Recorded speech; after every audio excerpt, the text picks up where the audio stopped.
नमस्कार वीरों, सत्यमेव जयते। मार्केट के अंदर दोस्तों इतनी ज्यादा इस वक्त उथल पुथल चल रही है।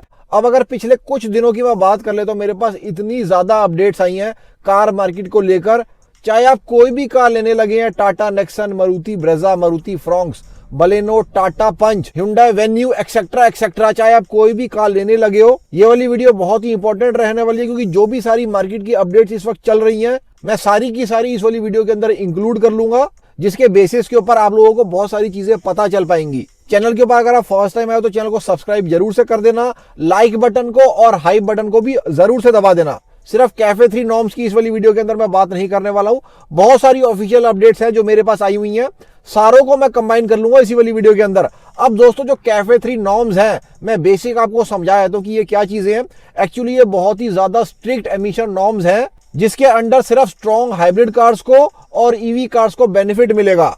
और जो प्रपोज ड्राफ्ट था वो अप्रैल 2027 के अंदर कैफे 3 नॉर्म्स इंप्लीमेंट होने वाली थी, जिससे काफी ज्यादा नेगेटिव इंपैक्ट पड़ सकते थे हमारी सारी कार्स को लेकर। क्योंकि जो भी सारे कार मैन्युफैक्चरर्स हैं उनके अंदर तो बहसबाजी चली रही थी, क्योंकि पहले जो ड्राफ्ट आया था उसके अंदर 909 किलोग्राम से कम की कार को बेनिफिट मिलना था, जिसके फेवर के अंदर मारुति और टोयोटा थे और बाकी जो भी सारे कार मैन्युफैक्चरर्स थे जिनके पास काफी भारी कार्स थी, जैसे महिंद्रा है, टाटा है, वो इस वाली चीज के अगेंस्ट थे। तो उनके अगेंस्ट जाने की वजह से जो स्मॉल कार्स को बेनिफिट मिलना था वो भी हटा दिया गया था। मतलब अब सारी कार्स को सिमिलर ही काउंट किया जाना था, मतलब जो भी सारी बाकी कार्स हैं उनको इक्वली रखा जाना था, मतलब कार को वेट कैटेगरी के अंदर नहीं रखा जाना था। अब ये वाली चीज होने के बाद सारे ही कार मैन्युफैक्चरर्स के फेवर से एक तरीके से ये चीज दूर हो गई। मतलब किसी भी कार मैन्युफैक्चरर के लिए ये चीज बहुत ज्यादा फेवर की नहीं होनी थी। और यही कहीं ना कहीं दोस्तों रीजन है कि जो भी सारे कार मैन्युफैक्चरर हैं वो क्यों स्ट्रॉन्ग हाइब्रिड पावर ट्रेन और ईवी पावर ट्रेन की तरफ इंटरेस्ट दिखाना लेटली स्टार्ट हो गए हैं। क्योंकि ऐसे स्ट्रिक्ट एमिशन नॉर्म्स की तलवार सारे ही कार मैन्युफैक्चरर्स के सर के ऊपर इस वक्त लटक रही, जिससे सारी ही कार मार्केट को एडवर्सली इफेक्ट पड़ सकता था। अब मैं था क्यों कह रहा हूं दोस्तों, क्योंकि अभी रिसेंट के अंदर एक मीटिंग बिठाई गई थी इस चीज को लेकर। एक्चुअली एक मीटिंग नहीं, काफी सारी मीटिंग्स बिठाई गई थी इस सारी चीज को लेकर। और जो सारी फाइंडिंग्स निकल कर आई हैं, इनसे दोस्तों ये बात निकल कर आ रही है कि जो कैफे 3 नॉर्म्स का घंटा हम सबके सर के ऊपर लटक रहा था, उसको अभी for the time being postpone कर दिया जाएगा। मतलब अप्रैल 2027 के अंदर कैफे 3 नॉर्म्स को इम्पोज नहीं किया जाएगा। अभी तक की जो फाइंडिंग्स है उनसे यही वाली बात निकल कर आ रही है। ये दोस्तों मैं आपको ऑफिशियल अपडेट दे रहा हूं, मैं आपको थोड़ा सा स्निपेट भी दिखा देता हूं, आप साथ में देख सकते हो। तो आपको याद होगा मैंने अपनी एक वीडियो के अंदर अभी थोड़े टाइम पहले बोला था कि जो बात निकल कर आ रही है कि टोयोटा इनोवा को टोयोटा वाले बंद कर देंगे। मैंने कहा था कि ऐसा बिल्कुल भी नहीं होगा। तो दोस्तों बिल्कुल एक तरीके से ऑफिशियल स्टैंप आपके भाई की इस बात के ऊपर लग गई है। टोयोटा इनोवा बिल्कुल भी बंद नहीं होगी। टोयोटा इनोवा को इसलिए बंद किया जा रहा था क्योंकि कैफे 3 नॉर्म्स उस कार के फेवर में बिल्कुल भी जा नहीं रहे थे। मतलब सिर्फ हाइब्रिड वाली इनोवा को ये लोग कंटिन्यू करने का पहले सोच रहे थे। तो अभी फॉर द टाइमिंग जो कैफे 3 नॉर्म्स वाली चीज है वो तो कहीं ना कहीं दोस्तों आगे डिले होती हुई दिखाई दे रही है, जिससे हम लोगों के लिए बहुत ज्यादा सेफ होगा। और आगे इसके अंदर क्या प्रोग्रेस निकल कर आती है वो भी मैं आप लोगों को अपडेट करूंगा। तो अभी आप कह सकते हो कि जो भी कार मैन्युफैक्चरर हैं वो ना ही कार के अंदर कोई कॉस्ट कटिंग करेंगे, कार के वेट को रिड्यूस करने की नाजायज की कोशिश करेंगे। मतलब कार की जो क्वालिटी है वो मेंटेन रहेगी, चाहे टाटा की कार हो गई, चाहे महिंद्रा की कार हो गई, चाहे MSIL की कार हो गई, चाहे Hyundai की कार हो गई। कोई भी जो कार है उनके अंदर से अननेसेसरी कॉस्ट कटिंग या अननेसेसरी वेट कम नहीं किया जाएगा। हाँ, लेकिन इसका दोस्तों ये मतलब नहीं हो गया कि स्ट्रॉन्ग हाइब्रिड पावर ट्रेन और ईवी पावर ट्रेन के ऊपर ये जो सारे मैन्युफैक्चरर्स हैं वो काम नहीं करेंगे। अभी भी प्रमोट तो ईवी कार्स को, स्ट्रॉन्ग हाइब्रिड कार्स को ही किया जा रहा है। और कहीं ना कहीं दोस्तों ये चीज मैं आपको सच में अगर बताऊं तो सही भी है, हम लोगों के लिए भी ये चीज बेटर ही है अगर स्ट्रॉन्ग हाइब्रिड पावर ट्रेन्स काफी अफोर्डेबल रेट्स के ऊपर आ जाती हैं। हम सब भाइयों का मेन पर्पस क्या है, हमें अच्छी एवरेज वाली कार चाहिए, रिलायबल कार चाहिए, इंजन अच्छा होना चाहिए, 15 से 20 साल अच्छे से इंजन साथ दे जाए। हम सब भाइयों को तो यही चीज चाहिए ना। सबसे पहले ये जो चीज है ये MSIL के माध्यम से ही संभव हो पाएगी, क्योंकि इनका Z12E सीरीज हाइब्रिड इंजन बिल्कुल लास्ट स्टेज के ऊपर पहुंच चुका है। मैंने उसके ऊपर वीडियो भी बनाई थी और बहुत ही जल्दी MSIL का सीरीज हाइब्रिड इंजन, जो एक प्रॉपर हाइब्रिड इंजन रहने वाला है, 1200 सीसी का in house developed strong hybrid engine, बहुत ही जल्दी इंडियन कार मार्केट के अंदर उतार दिया जाएगा। सबसे पहली कार जो MSIL की रहने वाली है इस इंजन के साथ वो रहेगी मारुति सुजुकी फ्रॉन्क्स। और MSIL बहुत ही ज्यादा टाइम से मारुति सुजुकी फ्रॉन्क्स के अंदर इस पावर ट्रेन को टेस्ट कर रहा है। अब मान के चलो अराउंड 8 से 9 महीने हो चुके हैं कि इस कार के अंदर MSIL अपनी स्ट्रॉन्ग हाइब्रिड पावर ट्रेन को टेस्ट कर रहा है। एक्चुअली इन लोगों ने इस पावर ट्रेन को अपनी बहुत सारी कार्स के अंदर देना है और ये भी पॉसिबिलिटी है कि बाकी कार्स के अंदर भी ये लोग बिल्कुल टेस्ट कर रहे होंगे, लेकिन बाकी जो कार्स हैं नेमली डिजायर, वैगनार, उन कार्स के अंदर लगाकर अगर ये उस पावर ट्रेन को टेस्ट भी कर रहे होंगे तो हम लोगों को दोस्तों पता ही नहीं चलेगा।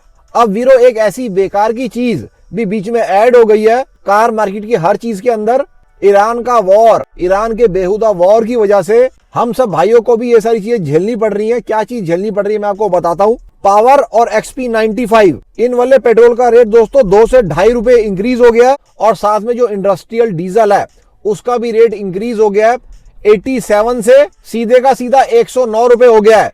तो अगर आपको याद होगा मैंने थोड़े टाइम पहले एक वीडियो बनाई थी कि जो भी सारी चीजें हैं जो पेट्रोलियम से रिलेटेड हैं, चाहे LPG हो गई, चाहे पेट्रोल हो गया, चाहे कोई भी चीज हो गई, उनके रेट के अंदर इंक्रीज आएगा। तो दोस्तों आपके सामने अब LPG का भी रेट इंक्रीज हो चुका है, मतलब जो हम लोगों के घर के अंदर गैस आता है उसका भी रेट इंक्रीज हो गया। साथ में अब धीरे धीरे आप देख रहे हो कि पेट्रोल के रेट भी इंक्रीज होने स्टार्ट हो गए हैं। इंडस्ट्रियल डीजल का भी रेट इंक्रीज हो गया है। अब दोस्तों ये जो अजीब सी हरकतें हो रही है ना, ये यहीं पे सीमित नहीं रहने वाली है। आगे और क्या क्या हो रहा है मैं आपको ये बताता हूँ। जो वॉर हो रही है ना उसके साइड इफेक्ट हम सब भाइयों को ही झेलने पड़ रहे हैं। अब दोस्तों यहाँ पर यह बोला जा रहा है कि हायर ब्लेंडिंग करी जाए एथेनॉल की पेट्रोल के अंदर, सो दैट जो ऑयल के इंपोर्ट्स हैं वो कम करने पड़े इन लोगों को। और ऑल इंडिया डिस्टिलर्स एसोसिएशन मतलब AIDA ने ये बोला है कि फ्लेक्स फ्यूल व्हीकल्स को ज्यादा इंसेंटिव दिए जाएं। लेकिन भाई साहब अभी तो FFV मतलब कोई भी फ्लेक्स फ्यूल व्हीकल इंडिया के अंदर है ही नहीं। तो ये किस बेसिस के ऊपर ये सारी चीजें बोली जा रही है मेरे को तो समझ में आ नहीं रहा। मतलब कहीं ना कहीं ये बातें निकल कर आ रही हैं कि एथेनॉल की ब्लेंडिंग पेट्रोल के अंदर और भी ज्यादा करी जाए। मतलब जो गन्ने का और मक्के का जूस है दोस्तों वो पेट्रोल के अंदर 20% से भी ज्यादा डाला जाए। मतलब लिख के तो दोस्तों ये लोग ये दे रहे इवन 50%। वाह वाह वाह। मतलब भाई साहब गाड़ियों का क्या होगा आप लोग ये सोचो। अभी तक तो कार्स E27 कंप्लेंट भी नहीं है। तो दोस्तों ये सारे सिनेरियोस बन के निकल कर आ रहे हैं ना, चाहे पेट्रोल का प्राइस इतनी ऊपर जा रहा है, चाहे डीजल का प्राइस कहीं पर भी जा रहा है, यहाँ पर जो सबसे सेफेस्ट चीज अभी बहरहाल के लिए निकल कर आती है, जो मेरे सारे वीरों के लिए बेस्ट निकल कर आती है, यहाँ पर दोस्तों जो मैंने चीजें पहले आप लोगों को बोली थी ना कि यहाँ पर सारी चीजों को स्टडी करने के बाद CNG कार्स ही बेस्ट बैठकर आती हैं। क्योंकि देखो एथेनॉल की ब्लेंडिंग डीजल के अंदर नहीं होती है। वैसे तो डीजल भी सेफ है लेकिन कहीं ना कहीं डीजल के भी रेट ऊपर जा ही रहे हैं। तो यहाँ पर अभी बहरहाल के लिए जो सबसे सेफेस्ट ऑप्शन आप सबके लिए निकल कर आती है कि आपको कौन सी फ्यूल ऑप्शन लेनी चाहिए। सारी मार्केट को एनालाइज और स्टडी करने के बाद इवन जो वॉर का इफेक्ट सारी चीजों के ऊपर पड़ रहा है, अभी भी दोस्तों CNG कार्स ही बेटर निकल कर आती हैं। मैं ये वाली चीज तब तक के लिए कह रहा हूं जब तक स्ट्रॉन्ग हाइब्रिड पावर ट्रेन जो मारुति सुजुकी की डेवलपमेंट के अंदर है अभी, जो अभी तक लॉन्च नहीं हुई है, तब तक के लिए दोस्तों ये CNG पावर ट्रेन ही बेस्ट ऑप्शन है। अगर आपने अभी कार लेनी है तो CNG पावर ट्रेन ही बेस्ट ऑप्शन है। चाहे आप टाटा की कोई कार ले रहे हैं, चाहे आप हुंडई की कोई कार ले रहे हैं, चाहे आप MSIL के एंड से कोई कार ले रहे हैं। महिंद्रा और VW के पास तो अभी CNG की पावर ट्रेन है नहीं, लेकिन VW स्कोडा के अंदर बहुत ही जल्दी CNG की पावर ट्रेन आने वाली है। तो अगर अभी आपको अर्जेंट के अंदर कोई भी कार चाहिए ना तो आप CNG पावर ट्रेन की तरफ ही रुख करना, क्योंकि सबसे सेफेस्ट फ्यूल ऑप्शन वही वाली निकल कर आती है जिसके अंदर जितना भी पेट्रोल की ब्लेंडिंग हो जाए। आप बढ़िया वाला पेट्रोल भी डाल सकते हो उसके अंदर, XP100 वाला, क्योंकि उसके अंदर पेट्रोल की मात्रा ही कम जाएगी और जितना भी एथेनॉल ब्लेंडिंग हो जाए, चाहे जो भी चीज हो जाए, वहां पर आप लोग काफी ज्यादा सिक्योर फील करेंगे। और पेट्रोल और डीजल से ज्यादा सेफ ऑप्शन यहाँ पर CNG दिखाई में देती है। हालांकि पावर और टॉर्क आपको जरूर से कम मिलती है, लेकिन अगर आप लॉन्ग रन का देख के चलते हो और अगर आपने अभी अर्जेंट के अंदर कार लेनी है तो CNG कार ही दोस्तों बेस्ट निकल कर आती है सारी मार्केट को एनालाइज करने के बाद। और कार चाहे कोई भी ले रहे हो, चाहे मिड साइज कॉम्पैक्ट SUV ले रहे हो, 4 मीटर लेंथ की कॉम्पैक्ट SUV ले रहे हो, हैचबैक ले रहे हो, सेडान ले रहे हो, कोई भी कार अगर आप ले रहे हैं, प्रेफरेबली अगर आप बेस वेरिएंट्स लेते हो CNG वाले तो आपके लिए बेस्ट रहेगा। क्योंकि ये दोस्तों माहौल नहीं है कि बहुत ज्यादा पैसे आप लोग कार के अंदर इन्वेस्ट करें, क्योंकि कल को क्या चीज हो जाए और क्या ना हो जाए इसके बारे में दोस्तों क्लैरिटी दी नहीं जा सकती। 10-11 लाख रुपए के आसपास तक की ही कार ली जाए जो CNG कार रहे, इस वक्त दोस्तों बेस्ट डिसीजन वही रहने वाला है। लेकिन बेटर चीज ये हुई है कि कैफे 3 नॉर्म्स को होल्ड पे डाल देने की वजह से 1500 सीसी वाले जो इंजन हैं अभी बहरहाल के लिए वो सेफ नजर आ रहे हैं। चैनल के ऊपर दोस्तों और भी बहुत सारा कंटेंट आप लोगों को मिल जाएगा। मारुति, टाटा, हुंडई, महिंद्रा कार्स को लेकर सारा ही जेन्युइन और ऑथेंटिक कंटेंट रहता है। अभी तक चैनल को सब्सक्राइब नहीं किया है, please consider subscribing the channel. Like button को, हाई बटन को जरूर से दबा देना। कल फिर से मिलते हैं वीरो। जय हिंद, जय Bharat and full support to the Indian armed forces.